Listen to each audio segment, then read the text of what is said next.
तो दोस्तों आज कुछ बहुत ही महत्वपूर्ण विषयों के ऊपर बात करेंगे जहां पर आपके कुछ डाउट्स क्लियर होंगे। एग्जाम्पल के तौर पर आपको एक चीज के लिए डाउट जरूर जा रहा होगा कि भला टर्की ने भारत के ऊपर हथियारों के एक्सपोर्ट को लेकर प्रतिबंध क्यों लगाया। भारत दुनिया का सबसे ज्यादा हथियार खरीदने वाला देश है। ऐसी परिस्थिति में अगर भारत को हथियार एक्सपोर्ट किए जाते हैं तो ये तो किसी भी देश के लिए बड़े फायदे वाली चीज है। इवन दुनिया तो भारत को हथियार बेचने के लिए भारत की सारी शर्तें तक मानने के लिए तैयार होती है। फिर भला टर्की ने ऐसा प्रतिबंध भारत पर क्यों लगाया?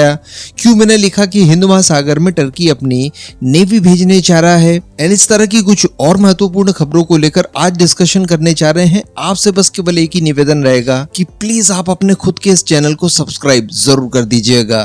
तो सबसे पहले टर्की की ही बात कर ली जाए। रिसेंटली एक खबर निकल कर आती है और टर्की द्वारा ये कहा जाता है कि अब भारत को किसी भी तरह का कोई वेपन हम लोग नहीं एक्सपोर्ट करेंगे। भाई भारत के अंदर एक वर्ग तो ऐसा है जिसने तो इसे सेलिब्रेट करना शुरू कर दिया, लेकिन दूसरा वर्ग ये है जो कि थोड़ा सा क्यूरियस था, जिसमें आप लोग भी थे। उन्होंने एक ही क्वेश्चन किया कि भाई हम लोग हथियार भला कौन से खरीदते थे टर्की से? अमेरिका, रशिया, इजराइल, फ्रांस, ये देश अगर भारत के ऊपर प्रतिबंध लगाए तो समझ में आता है, क्योंकि इनसे हम लोग लगातार वेपन्स खरीदते हैं। लेकिन टर्की से कौन से वेपन्स खरीद लिए? तो देखिए, टर्की से हम लोग कोई भी वेपन नहीं खरीदते। बीच में भारतीय नौसेना की जरूरत के लिए कुछ जहाजों को लेकर अनुबंध जरूर तय किया गया था। भारत की शिप बिल्डिंग कंपनी और टर्की की शिप बिल्डिंग कंपनीज के बीच में कुछ करार हुए थे, जिसमें नौसेना के लिए कुछ ऑयल टैंकर्स वगैरह तैयार करने थे। लेकिन वो भी मैंने आपको लास्ट ईयर ही खबरें दी थी कि भारत द्वारा कैंसिल कर दिए गए हैं। यानी टर्किश कंपनी से कोई भी ऐसा काम नहीं करवाया जाएगा जो कि भारतीय सेनाओं के इस्तेमाल में आए, क्योंकि वो लगातार भारत का एक बड़ा राइवल बनते जा रहा है। पाकिस्तान हो, चाइना हो, दोनों के साथ मिलकर भारत के खिलाफ लगातार बयानबाजियां कर रहा है। इसके अलावा आर्मेनिया, ग्रीस और साइप्रस जो कि टर्की के बड़े दुश्मन हैं, इनसे भारत की नजदीकियां बढ़ती जा रही है। इनसे भारत की डिफेंस डील्स हो रही है। तो इन सब चीजों को देखते हुए भारत और टर्की के बीच में संबंध खराब हो गए और भारत ने इन अनुबंधों को कैंसिल कर दिया। किसी तरह का कोई वेपन टर्की से खरीदते ही नहीं। टर्की इस लायक है भी नहीं कि वो हमें किसी तरह का कोई वेपन दे दे। तो यही कारण है कि टर्की ने केवल ये दिखाने के लिए कि देखिए हम भारत के खिलाफ कितने बड़े कदम उठा सकते हैं, हम लोग पाकिस्तान के लिए कितना ज्यादा प्रतिबद्ध हैं, इन सब को दर्शाने के लिए उसने भारत के ऊपर ये एक्सपोर्ट प्रतिबंध लगा दिया। जबकि भारत किसी भी तरह का कोई भी मूल्यवान हथियार टर्की से नहीं खरीदता। लेकिन इसके कितने व्यापक स्तर पर उससे फायदे हो सकते हैं ये अब आप जान लीजिए। एक तो पाकिस्तान के साथ जो उसकी मित्रता है वो और घनिष्ठ हो जाएगी। पाकिस्तान को वो और हथियार जो बेचना चाह रहा है वो बेच पाएगा। इसके अलावा दुनिया भर में एक माहौल बनता है कि देखिए यार, भारत दुनिया का सबसे बड़ा हथियारों का इंपोर्टर है। उसे अगर कोई देश हथियारों को एक्सपोर्ट करने से इनकार कर देता है तो डेफिनेटली उस देश में कुछ हद तक तो दम होगा। और ऐसी परिस्थिति में टर्की के पास वो गिने चुने हथियार जो कि वो एक्चुअली एक्सपोर्ट करता है या कर सकता है, उनको लेकर लोगों के मन में थोड़ी सी क्यूरियोसिटी बढ़ेगी, जिसमें उसके ड्रोन्स हैं, इन फ्यूचर उसके द्वारा कुछ फाइटर जेट बनाए जा रहे हैं वो हैं, तो इनके बिकने के चांसेस थोड़े बहुत बढ़ जाते हैं। पीआर हो जाएगी। इस समय गूगल पर अलग अलग देशों के अलग अलग लोग ये सर्च कर रहे होंगे कि टर्की के वो कौन कौन से वेपन है जो कि टर्की द्वारा एक्सपोर्ट किए जाते हैं। तो इसके अलावा टर्की का अन्य कोई भी दूसरा फायदा नहीं है और ना ही भारत का कोई नुकसान है।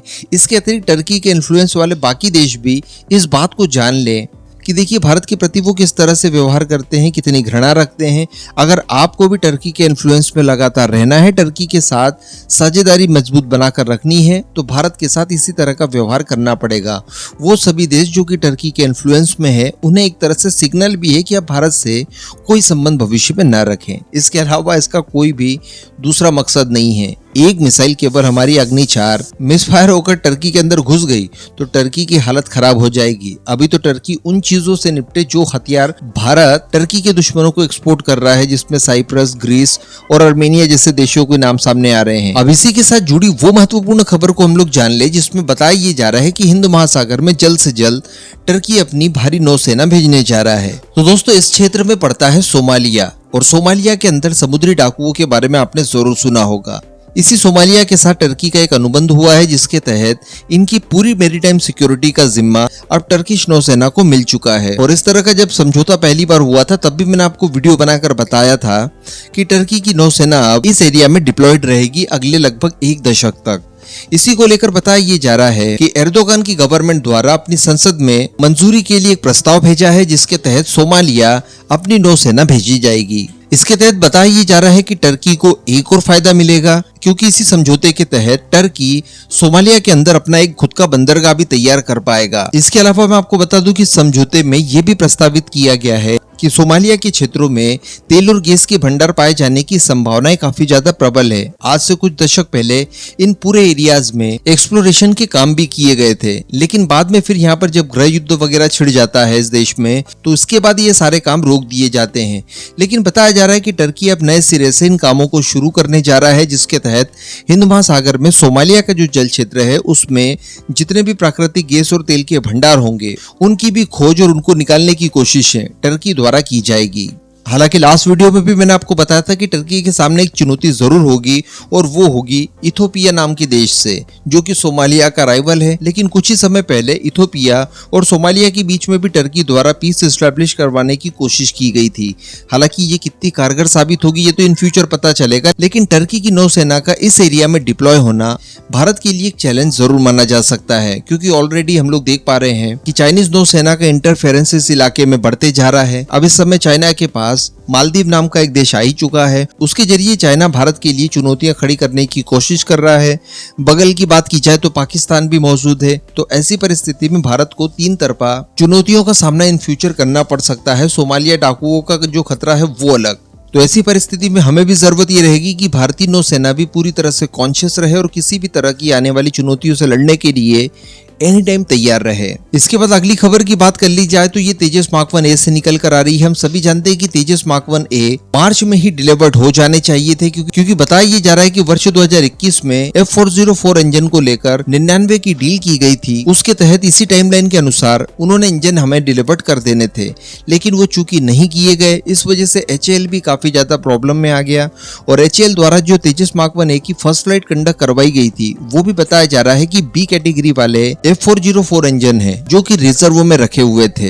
अब अमेरिका की तरफ से आश्वासन तो दिया जा रहा है कि सितंबर मंथ तक हम आपको प्रॉपर डिलीवर कर देंगे इंजन्स की, लेकिन इससे पहले HAL अपनी प्रतिबद्धता को दर्शाने के लिए जो नई डेडलाइन उनकी तरफ से दी गई थी कि 15 अगस्त 2024 को हम लोग पहला तेजस मार्क 1A डिलीवर कर देंगे भारतीय वायुसेना को, उसको लेकर बताया जा रहा है कि इन्हीं रिजर्व इंजन के साथ पहला तेजस मार्क 1A भारतीय वायुसेना को डिलीवर्ड कर दिया जाएगा। यानी मुख्य इंजन तो अभी तक नहीं मिल पाया, इस वजह से रिजर्व इंजन के सहारे ही तेजस मार्क 1A को डिलीवर्ड किया जाएगा। हालांकि यहाँ पर एक अच्छी बात निकलकर सामने ये जरूर आ रही है कि तेजस मार्क 1A में तेजस मार्क 1 की तुलना में जितने भी नए और एडिशनल उपकरण और सब सिस्टम्स जोड़े गए हैं जो कि अपग्रेडेशन का हिस्सा थे, जो कि नए सिरे से तैयार किए गए थे, उन सभी के परीक्षण वगैरह प्राय कंप्लीट हो चुके हैं और इनका सर्टिफिकेशन भी कर लिया गया है। तो अल्टीमेटली अब तेजस मार्क 1A के मास प्रोडक्शन यानी हमारी जितनी क्षमता है उसके अनुसार हम लोग इनका उत्पादन कर पाए और इन्हें फास्ट ट्रैक डिलीवर्ड कर पाए भारतीय वायुसेना को। इसके लिए केवल एक ही चीज अनिवार्य है,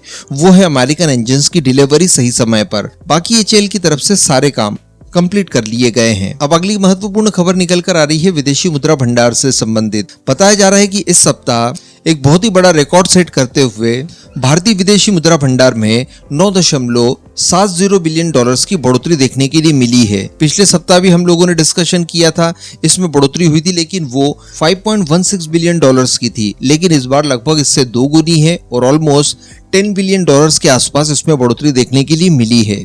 ये भारत के लिए एक बहुत ही अच्छा संकेत है और इसकी वजह से अब भारत का विदेशी मुद्रा भंडार ऑल टाइम हाई तक पहुंच चुका है, जिसकी टोटल वैल्यू 666.85 बिलियन डॉलर्स तक हो चुकी है। और इसमें बताया जा रहा है कि जो सबसे बड़ा हिस्सा है वो FCA के तौर पर देखा जा रहा है, जिसमें भी 8.36 बिलियन डॉलर्स की बढ़ोतरी देखने के लिए मिली है। FCA में आपको लास्ट वीडियो में एक्सप्लेन कर ही चुका हूं, वो सारी विदेशी मुद्राएं जो कि गैर अमेरिकन मुद्राएं हैं उनके रिजर्व को FCA कहा जाता है, फॉरेन करेंसी एसेट्स। इसके अलावा गोल्ड रिजर्व की बात की जाए तो इसमें भी 1.23 बिलियन डॉलर्स की बढ़ोतरी देखने के लिए मिली है।